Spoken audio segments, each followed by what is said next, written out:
morning and welcome to the very first of our special Smart Yard series for Extension Master Gardeners. We have in the past couple of years done some of these kind of in-depth series. We've done some on research. We started, as you might guess, with vegetables, and this was really the year where we wanted to focus more on ornamentals. We get a lot of questions about native plants, about plant selection, but we want to integrate that into a sustainability concept. And as it turns out, we have the perfect program to highlight all those concepts in our extension program. And so this is the first of a three-part series specifically for Master Gardeners about the Smart Yards program. We want to help you incorporate these concepts in your own lawn and landscape, in your communities, and with your Extension Master Gardener group. And so I'm really just here to help with facilitation. Our team that's really leading the session is Dr. Andrea Ludwig, who is the program coordinator for our Smart Yards program, who you definitely know through a lot of her great interaction with the Extension Master Gardener program. We call her our horticulturist engineer. We have adopted her into the horticulture community. And Celeste Scott, who is one of our great, fabulous horticulture agents from West Tennessee, and also the chair of the Extension Sustainable Landscapes work group. So if you've been enjoying some of those new publications that have been coming out on the topic of ornamentals, you definitely have Celeste largely to thank for that project. So we are so glad that you are here. We really look forward to this opportunity to teach, but also connect with you. So this is going to be a very interactive session, especially once we get to the end. And I'm going to turn the floor over to Andrea and Celeste. Thanks so much, guys. Right. Thank you, Andrea. What a great introduction. And we are so happy to be here with y'all. I'm so glad to see so many people who are interested in Tennessee Smart Yards. We already have 50 people on the call, and I'm sure we're going to have more joining in. And so just glad to see all of y'all here with us today. And so just kind of wanted to give you kind of an overview of what we're looking at doing over these next few weeks. We are not, just to clarify, administering the Tennessee Smart Yards program. What we're doing is providing some background information. We are wanting to basically use you all as a sounding board. We want to get your ideas, your feedback, your comments on the materials that we already have going with Tennessee Smart Yards. And then, things that are to come, right? Where can we fill the gaps? What else can we do to engage people in this program? What are some ideas that you all might have for us, like retaining folks for like a continued certification type kind of situation? Just lots of different fun things that we are planning to do with you all today. And so today we're focusing on what is Tennessee Smart Yards and how to become certified. So if you could, I'm just curious, take a minute, open up your chat box, and if you are familiar with Tennessee Smart Yards, if you've heard us talk about it before, you know what it is, you know where to find it, go ahead and type yes in your chat box. And if you're not, that's okay, just put no, because I just kind of want to see where we are with our audience today. I'm hoping that we see lots of yeses, because then that means that you all have been actively participating in our Friday focus sessions and the Thursday horticulture topics that we've been doing all year. And we have tons of yeses, and this is excellent. So awesome. Now, we've got some somewhat yeses. Okay, so now let's change gears. And this time I want you to tell us if you have a certified Tennessee Smart Yards.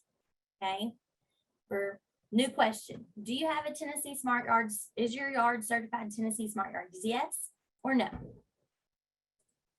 Not yet. No.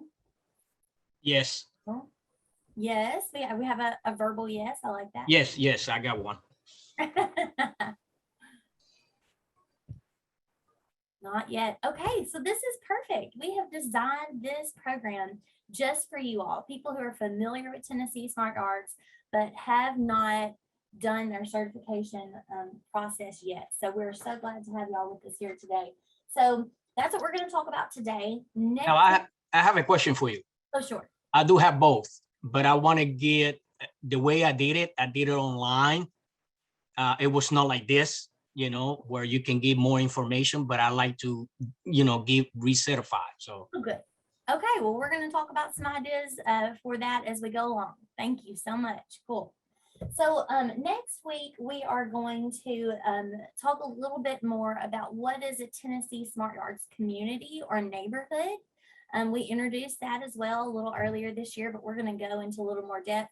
And I think we may send you all home with a homework project at the end of our session today, a document that we want you to review and be prepared for us to kind of get some information back from you pertaining to that document for our discussion session next week.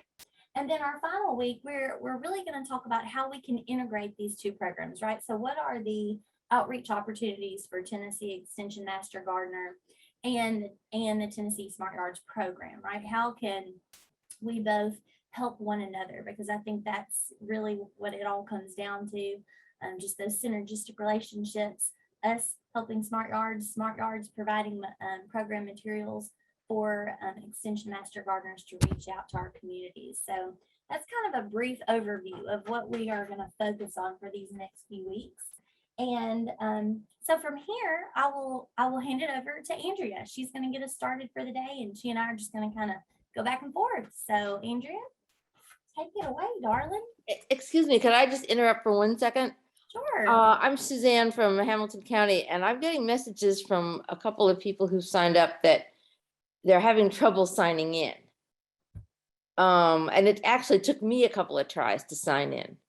So there may be some people joining, and I don't know if there's something, but I'm just wanted y'all to know. Also, a lot of people didn't get the link. All right, thanks for that. Natalie sent that reminder email yesterday afternoon, and I saw another one come through this morning. So hopefully they're looking in the most recent area of their email inbox for that link. And I will also ask our co-host to just keep an eye on the people who are joining. The little button pops up asking you to allow people in from the waiting room. So if y'all could just stay on top of that for us, that would be great. Okay. All right, Andrea. All right, thank you so much. And thanks everybody for being here. Is everybody seeing my screen? I can see your screen, Andrea, and I'm gonna try to spotlight you if you're not already. Okay.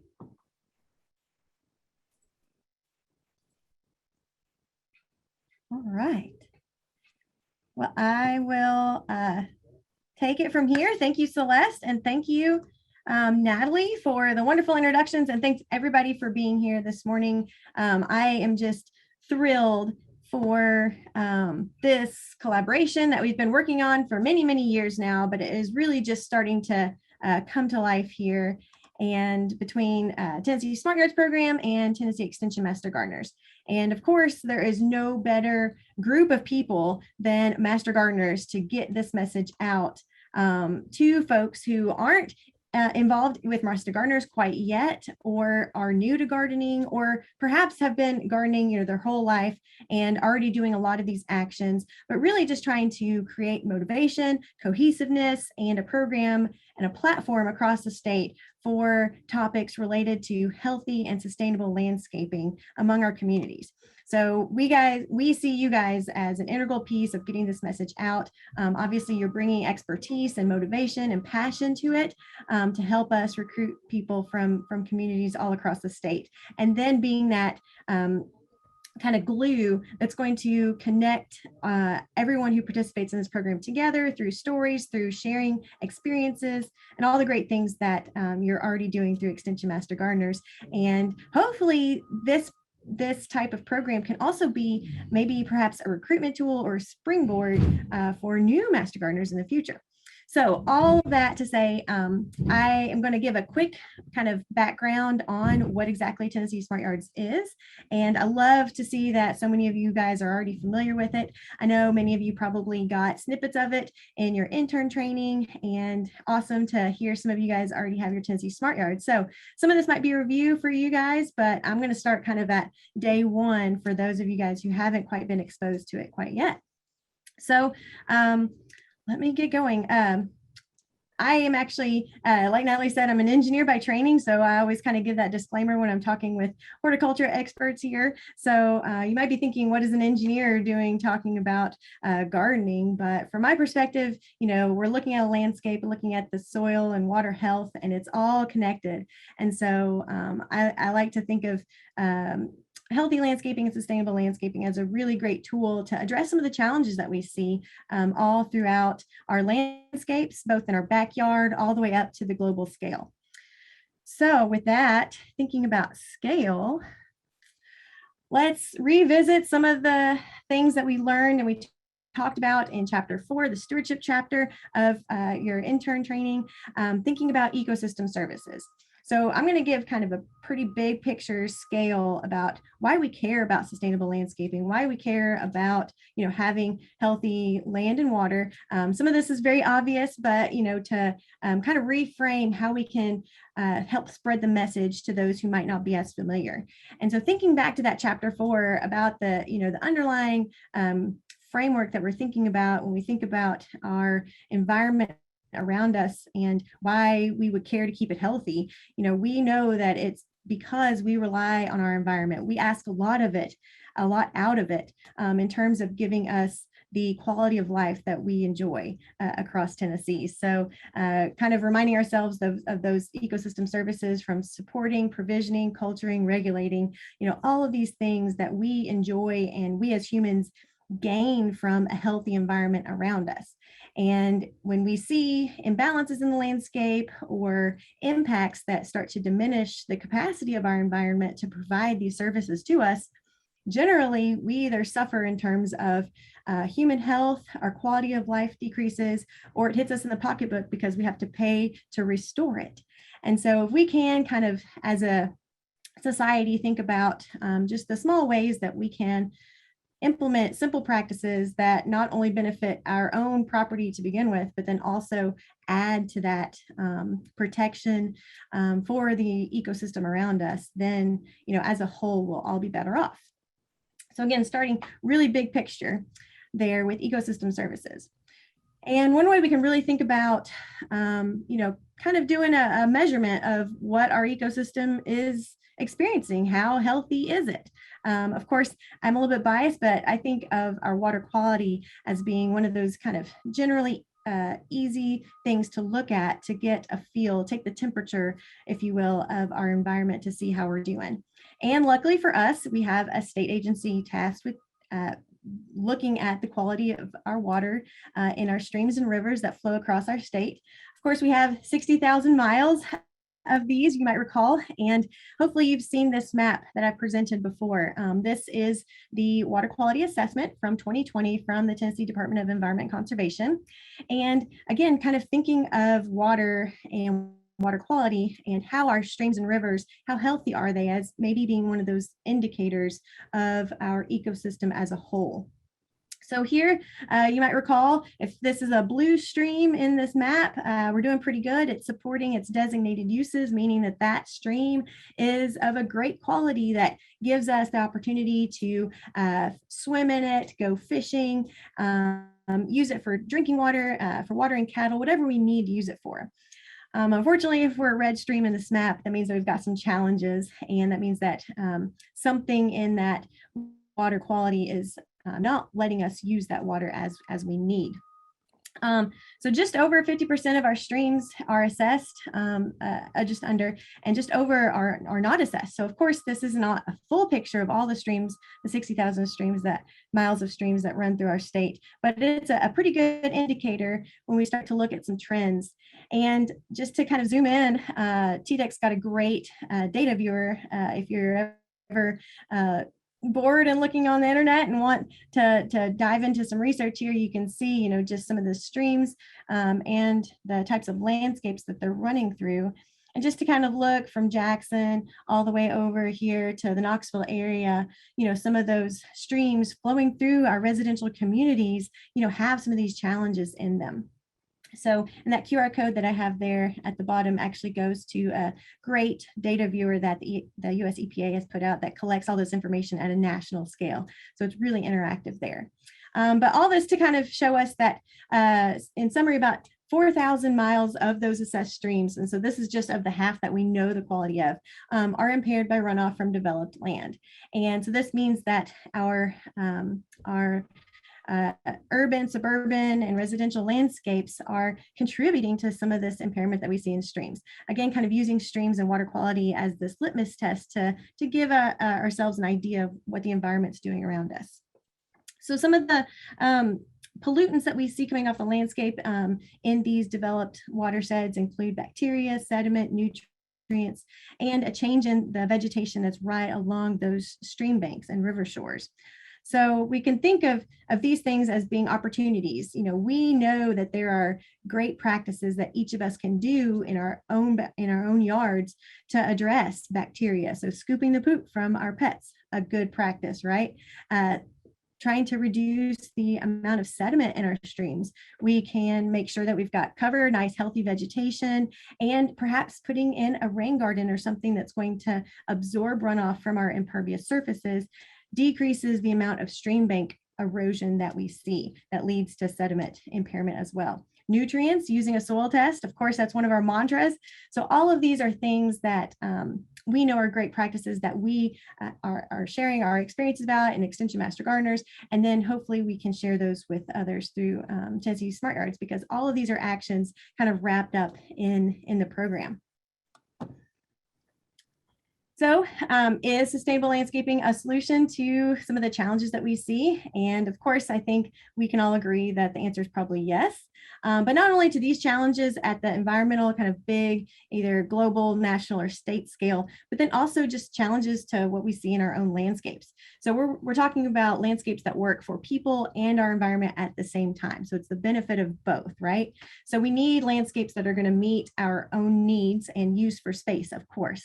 If it doesn't do that, it's not a sustainable landscape because it doesn't sustain our needs as individuals.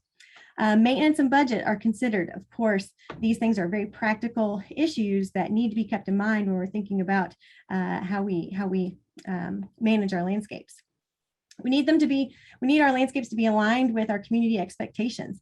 So making sure that if we choose to put in a meadow or use native plants, that we're using some cues to care. So they've got the community acceptance that aligns with the expectations with folks around us. Otherwise, again, we kind of get into a challenging conversation to be had, right?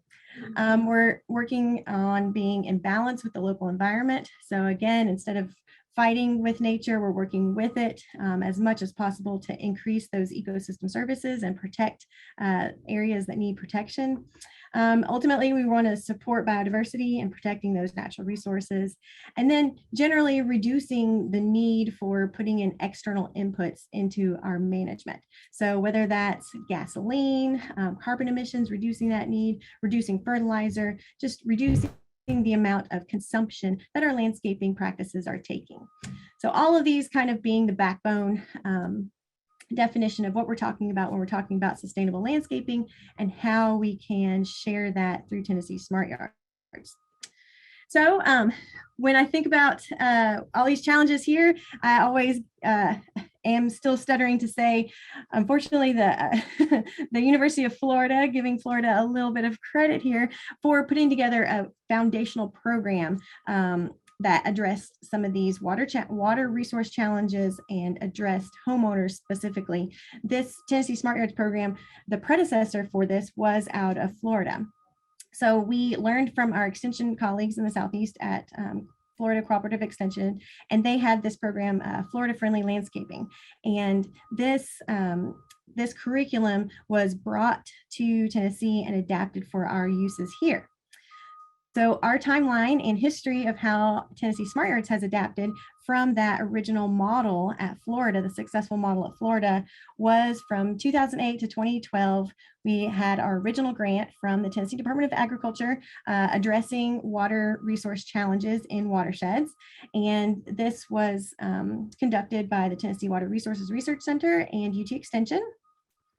And from that initial program and that curriculum, we had 6-hour workshops, very intensive workshops that took all day for folks to attend and receive information.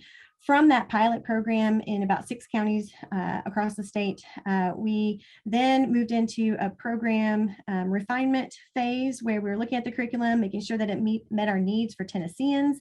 And then ultimately, we recognized that our extension agents and our community partners, our municipal governments across the state, really also needed a way to deliver this type of material outside of having to conduct a full day 6-hour workshop. We know that there's so many opportunities for us to deliver this type of information in lunch and learns or 1 to 2 hour modules. And so since the program is all based around 9 foundational principles that we'll get into, it really led itself to modify that kind of pilot program into making it more of a modular curriculum. And then more recently, with COVID, and luckily we were kind of leaning towards an online program before COVID hit. The past couple of years, our work groups have been looking to have accomplished a fully online delivery platform where any Tennessean can participate and certify their landscape from the comfort and safety of their own home, and then also at their own pace. So this just provides maximum flexibility for our participants. So let's put a name to it. What is the Tennessee Smart Yard? It's one that is in balance with the local environment for the benefit of both people and our ecosystem. And just to give you a roadmap, this is what a participant kind of would go through as they're participating in the program online. So they're learning about their landscape, they're identifying opportunities for improvement, and then they're setting goals and actions. And this is all through the help of our online modules that helps people look at their landscape with fresh eyes and then know what kind of practices might work for them. And then they work towards achieving those actions, their unique suite of actions that they have selected for their landscape and for their needs. Then they work to complete the yardstick, submit it online to us, and then you have a certified Tennessee Smart Yard. And then of course we tell everybody about it, all of our neighbors and friends. So what does this entail? So we've got some online resources all posted, the Tennessee Yardstick Workbook, kind of the workbook for the whole program, and then these 9 foundational principles. So each of these having a module and a suite of actions that are associated with them. So for example, the right plant, right place. Here are the actions that we advocate for under this principle. And as people adopt these practices in their landscapes, they accumulate inches along their way towards a smart yard. And so as you can imagine, each of these principles has 9 principles, has actions with them. And so there's 35 total actions here. Each of them are being assigned 2 to 3 inches worth of actions. And so a total of 74 possible inches out there. But once you've accumulated 36 inches, you've successfully completed your Tennessee Smart Yard. So if you'll remember from your math classes, 36 inches in a yard, right? And rest assured that each of these principles has an extensions expert to deliver the online module for each of these principles. So all the online modules, the curriculum, each module is about 20 to 35 minutes a piece. And so generally this is about 5.5 hours worth of expert delivery in the online platform, all kind of posted up on YouTube videos.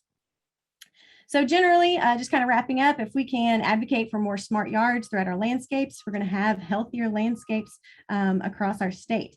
And then of course, the land and the water are connected, particularly through my favorite topic, stormwater runoff. But if we have healthy landscapes, then we're gonna have clean water. And then as long as we have clean water, we can support those ecosystem services that we all depend upon and help feedback right into our healthy landscapes and our smart yards all across the state. So in summary here, we've had quite a few. We've had about 130 smart yards over the past year that we've had our online platform. And here are some of the watersheds in which those certified smart yards are protecting. So really excited that you guys are with us here. That was kind of a big picture view of why we care about healthy landscapes, which I think we all kind of knew the background, but just to kind of refresh our memory on ecosystem services and water quality. And then I'm going to toss it back over to Celeste, who is going to zoom in for a more localized, what do these actions actually look like in our own yards? Awesome. Thank you, Andrea. You just said such a good job of like putting out that larger picture to make it easier for us to see why it's so important for us to do this, you know, at our residential home levels, right? And people might think, well, the things I'm doing in my yard, that's not going to make a difference. But we have to think cumulatively, right? So, I mean, you plus your neighbor, plus your best friend, plus, you know, you're spreading the word. That's one of the main parts of the program is to do these actions at home, but then share it with others. And so our hope is that we can get tons and tons of people to adopt these practices and to recognize that they're doing a lot of them already. And so that's what I want to share with y'all about here for a few minutes before we go into our group breakout session, because we definitely want to hear back from you all. But let me just get this started here. And I think I can spotlight that. So now everybody should be viewing the screen here. And so this is kind of an adaptation from one of the programs that we did. I think this was on one of the Thursday horticulture sessions, and we called it Bringing It Home. So I'm going to highlight a few things. You know, Andrea's already introduced these modules, if you will, these 9 different principal areas.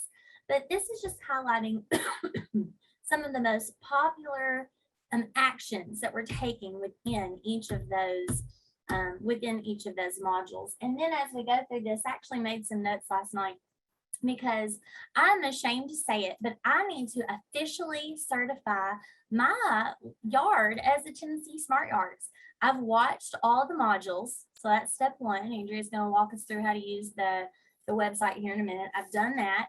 And then, right, you evaluate your landscape, you start looking at the yardstick, which all this material is online, but I happen to have a paper copy of the actual yardstick right here, folks. So it measures out your inches for you.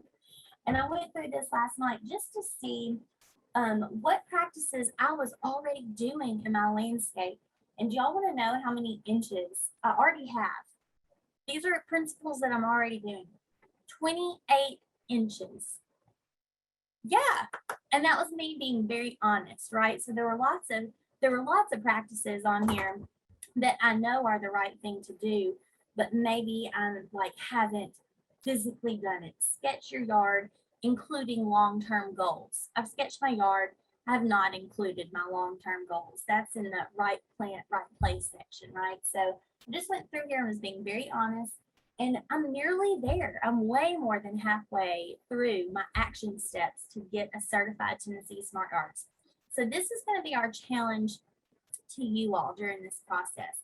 If you will each week view at least 2 modules, by the time we wrap this up, you'll be more than halfway through with your education portion, and you'll only be dedicating maybe a little over an hour a week towards watching those modules. So it's not a big ask. I don't feel like it's a big, huge ask. And another plus for Master Gardeners is that you can count that time that you spend watching the modules, the education portion of it, for 5 hours of continued education. Okay, but you have to complete it. So you don't get to report those hours until you've completed viewing all of those 9 modules. Does that make sense? Yes. Thumbs up, high five, smiling faces mean yes. Okay. Can you repeat that, please? Yes. So if you view all the modules for TNSY Smart Yards, there's 9. That's going to come to about 5 hours of education. And you can count that towards continuing education for your Master Gardener volunteer, continuing education hours. So for sure you can do that. And my personal challenge to you all who are joining us for these next 2 weeks following today is to watch at least 2 modules a week. And if you can do that, you'll be more than halfway through by the time that we wrap things up. Does that make sense? I think we can do it. So I'm going to hold y'all accountable. I'm going to ask you next week how many people watch their modules, their 2 modules. I'm going to poll us again at the end. And so then a week or 2 after that, we should be seeing a lot more Smart Yard on board, right? We should be seeing those certifications rolling in online.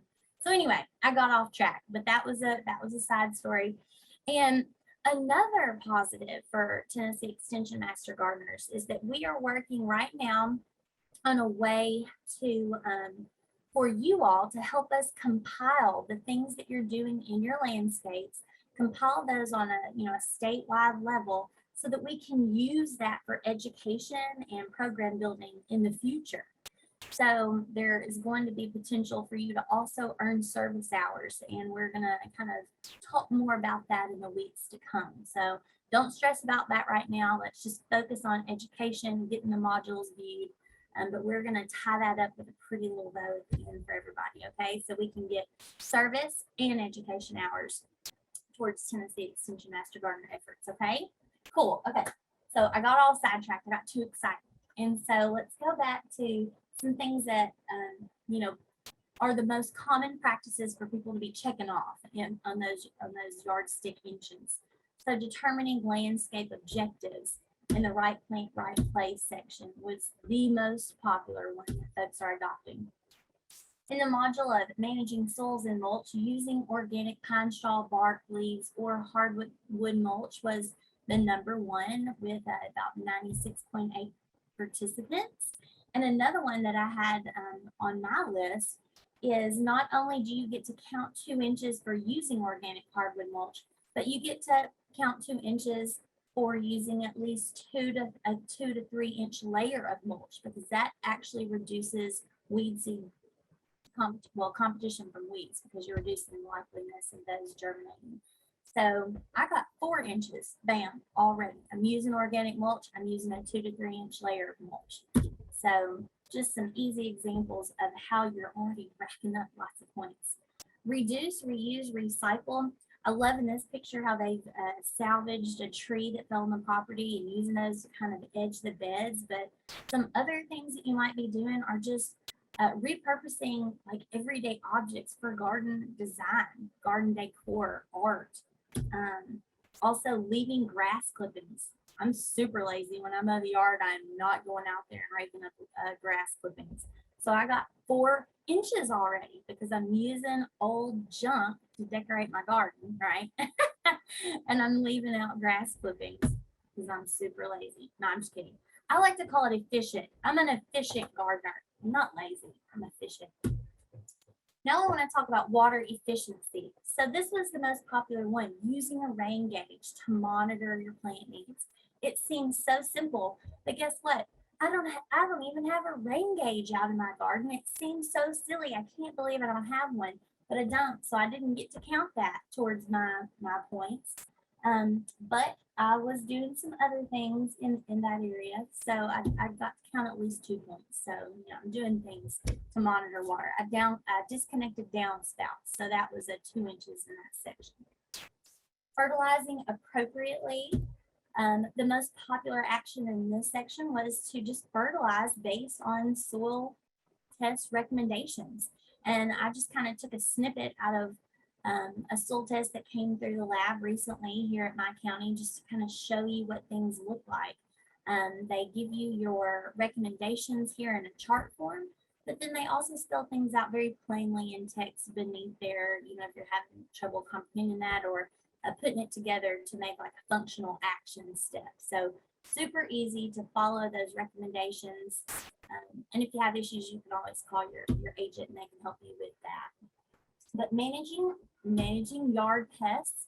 So I added these photos in here. The #1 most popular action was to protect beneficial insects that control pests and support pollination. And I think that is so important. And I took these pictures in my garden this year. This is a little lady beetle. So we all know they're beneficial, right? They're predatory insects, feeding on soft-bodied insects. It's so important to know what they look like in their immature stage so that you don't see this strange-looking alligator insect and think that's bad, right? So if you see the immature, to protect it because it's actually predatory in this stage as well. So it's beneficial to us in both life stages. And then finally, I thought this was a cool picture. These are aphids all over an annual milkweed. And you see these little brown looking aphids, those have been parasitized. So that is a key that lets you know that you do have some beneficial insect activity going on out there. So I didn't actually treat this, and guess what? It didn't really hurt the plant at all. I lost a few leaves, but other than that, the plant made it through that infestation just fine. So important to protect those beneficial insects. So I got several points for that, several inches, right? All right, reducing stormwater and pollutants. Let's, Andrea mentioned, keeping things clean. Let's pick up after our pets. We'll just call that good housekeeping, not leaving bags of trash laying outside. Let's put them in a receptacle where they can be picked up without oozing things out that don't need to be oozing out, bacteria and things of that nature. And providing for wildlife. And so I feel like we can all get lots of points in this section too. You're probably doing most of these. The most important step was to incorporate plants that support habitat needs of desirable wildlife. I included some pictures here. Again, that's a, perennial milkweed, Asclepias tuberosa. And not only is it a host plant for our monarch caterpillars, but it provides nectar to another wide range of butterfly species and other pollinators and beneficial insects in the garden. Cone flowers, among other plants, lots of other plants do this as well, provide seed sources for our birds and native wildlife through the winter months. So, you are probably doing things that you might not have even realized were being beneficial and supporting various aspects of wildlife in your landscape. And then finally, protecting water's edge. I stole this picture from Andrea's Facebook page because I knew it was on there, and I love this picture. This is a photo of her home, and you can see they have this creek that comes down through there, and there's just a beautiful mix of late summer flowering wildflowers and native forbs and small shrubs and things that are filtering out pollutants that might make their way down to that water's edge. So lots and lots of things that we can be doing in our own landscape. Many things you're probably already doing, as was I, and all it takes is us just putting our minds to it, finishing out watching those modules, and submitting that form that says we have a certified smart yard. And so with that, Andrea, would you like to kind of walk us through the website for maybe 5 or so minutes, and then we'll break out into some sessions? Absolutely. Okay, cool. All right, let's see. Yes. Okay, so let me get rid of the chat there. All right, so here we are on the website, and thanks, Celeste, for the little highlight on my constructed wetland right there. I love that. I appreciate it. So here is the website, so tnyards.utk.edu, or as we have been encouraged to use on Ag Campus here, tnyards.tennessee.edu. Same thing, gets you to the same place. And this is our new kind of WordPress environment. You guys might have noticed that our websites have been moving from SharePoint to WordPress, and we were fortunate to get one of the first ones rolled out in October of 2020. And so this is the landing page. Just real generally, we've got our About Us, a little bit of a history wrap up, like I went over in the past 12 years as the program's been developing and evolving. Our expert work group participants here, folks, and then our path to certification. So that link is the same one as the one that's right in the middle here. And that is, as indicates, step 1, you click there to get started. So that takes you straight to the 4 easy steps towards completing the program. At the bottom, a little spotlight area. Right now we've got our linked story about how Franklin, the city of Franklin, Downtown Neighborhood Association is the first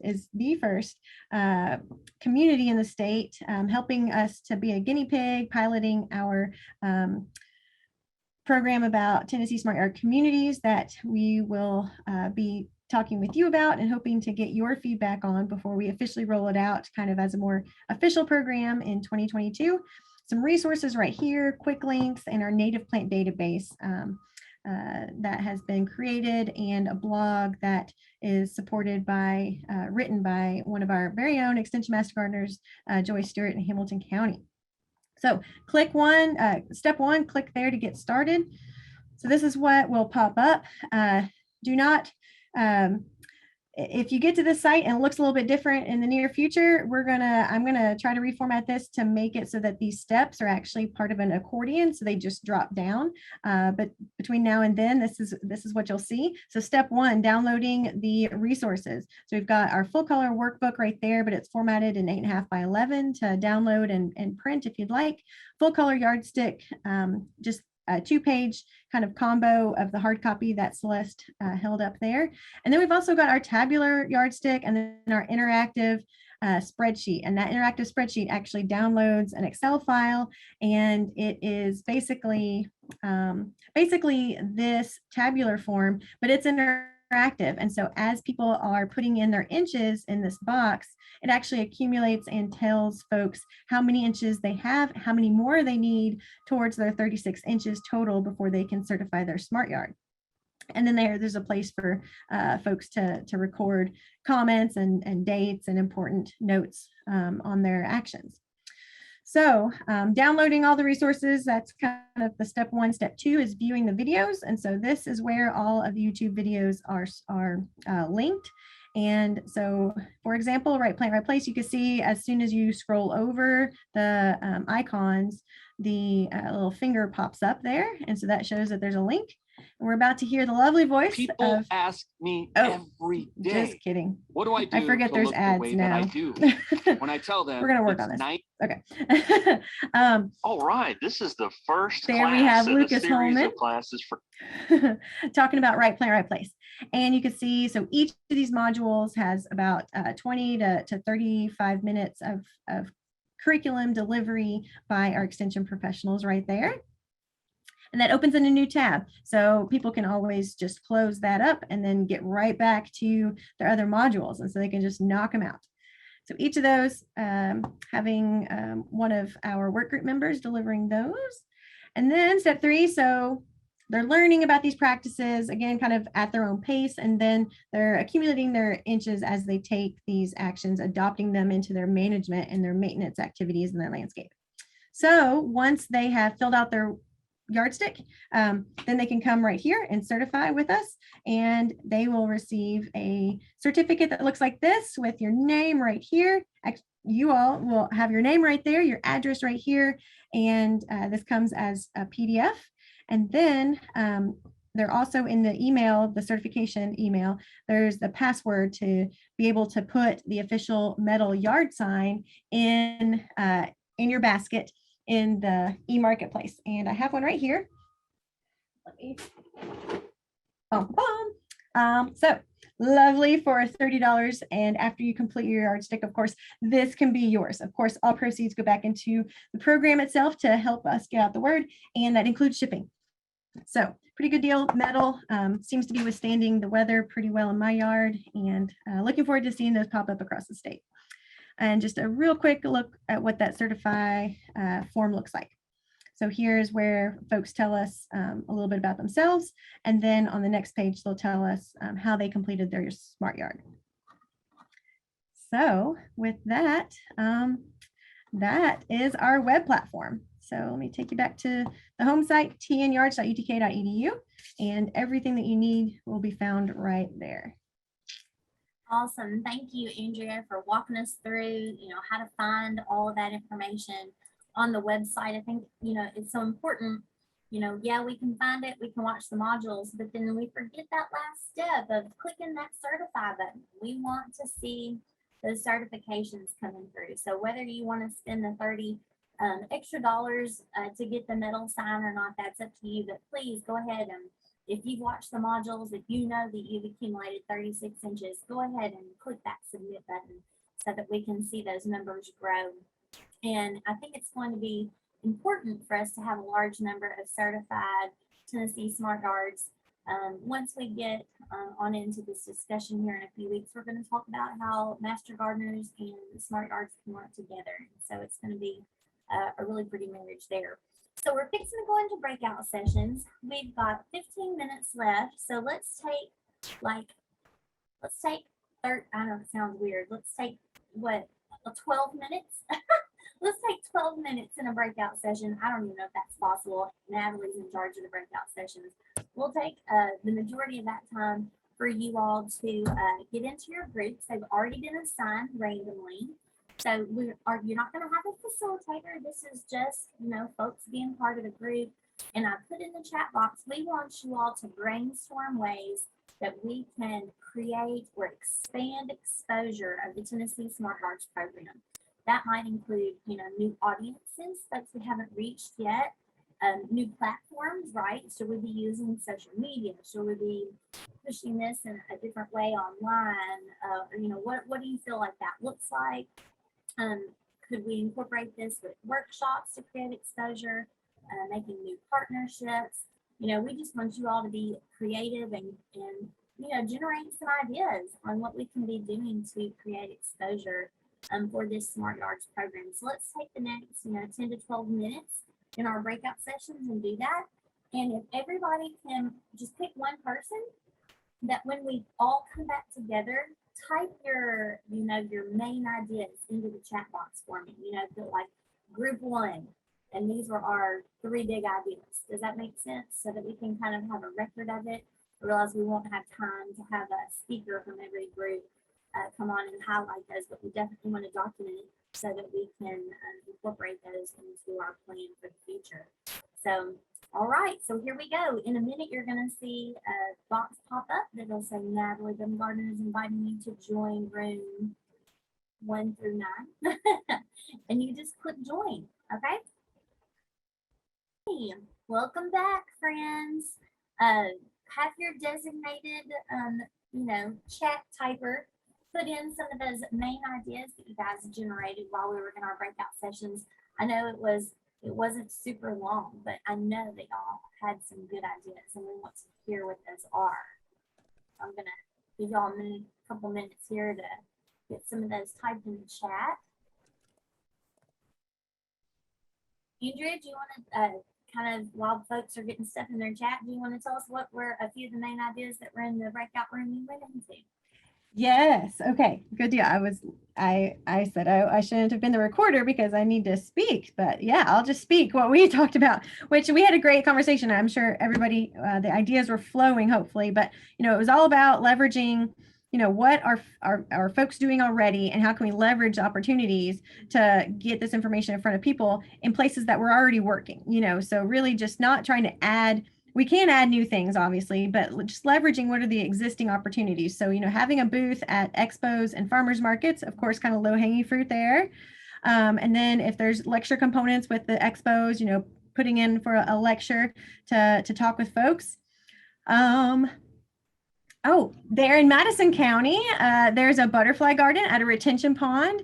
And so using demonstration spaces at Rutherford County, using the spaces that are there at our county offices, at our research stations, in your own neighborhood. So using spaces that are already kind of demonstrating these practices that we're going to be advocating for, and having that be the place that people come and connect and see things, and just doing more of a walking tour, kind of interactive, low key.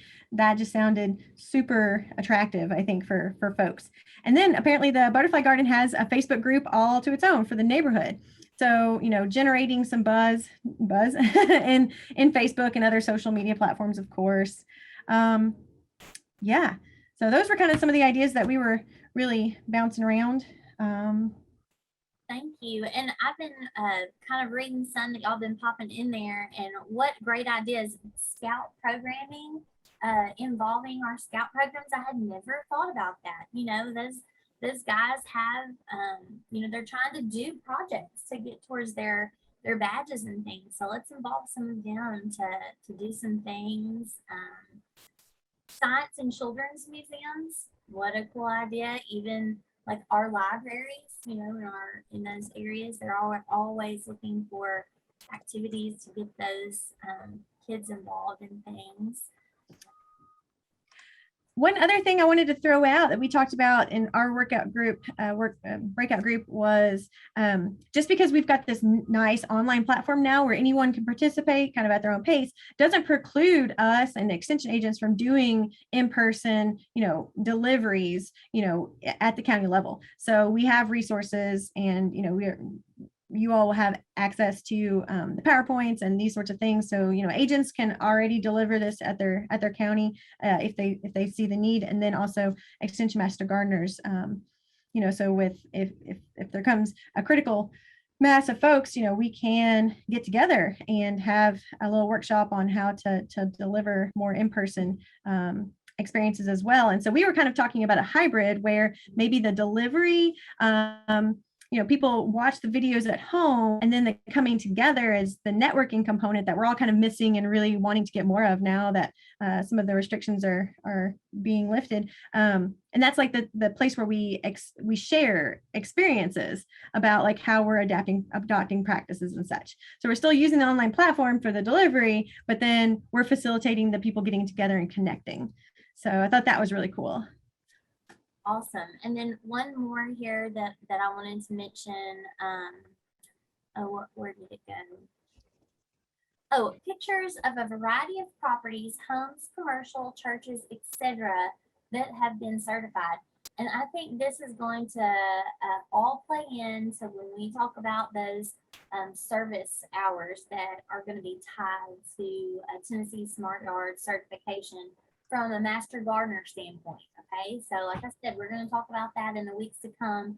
What is that service action that you all can be doing to couple with those 5 hours of continued education, and compiling a plethora of pictures and examples of how Smart Yards is being utilized on different types of properties is going to be a main player in that. So let's stay tuned for that. So I know we've gone over 4 minutes, so I don't want to hold y'all up any longer, but I want to thank you for your time and your attention. I hope you've enjoyed our class today. We are saving this chat so that we can incorporate this into the programs and the things that we see with Tennessee Smart Yards in the future. And, feel free to ask questions. We hope that you come back next week because we are going to be talking about Smart Yards on a different level. So we're going to be talking about how we can utilize Smart Yards in neighborhoods and communities, and have a small piece of homework for y'all. Andrea, if you think this is a good idea, we will send them the document that we have for the application of the Tennessee Smart Yards neighborhood, just so that they can read over that and become familiar with it, because I think we'll use that for our breakout session next week. Does that sound good? That sounds awesome. I think I can drop that in the chat here real quick. Okay. And you all can be expecting an email in the next few days that has a link to the recording of the homework that Celeste just assigned to get you prepared for our next breakout session, as well as link information. It will all be the same next week, but we'll make sure that you have about 6 copies of that email in your inbox so that you can find it, and we'll keep y'all connected and get you ready for next week. All right. Thanks, y'all. See you Thank next you. week.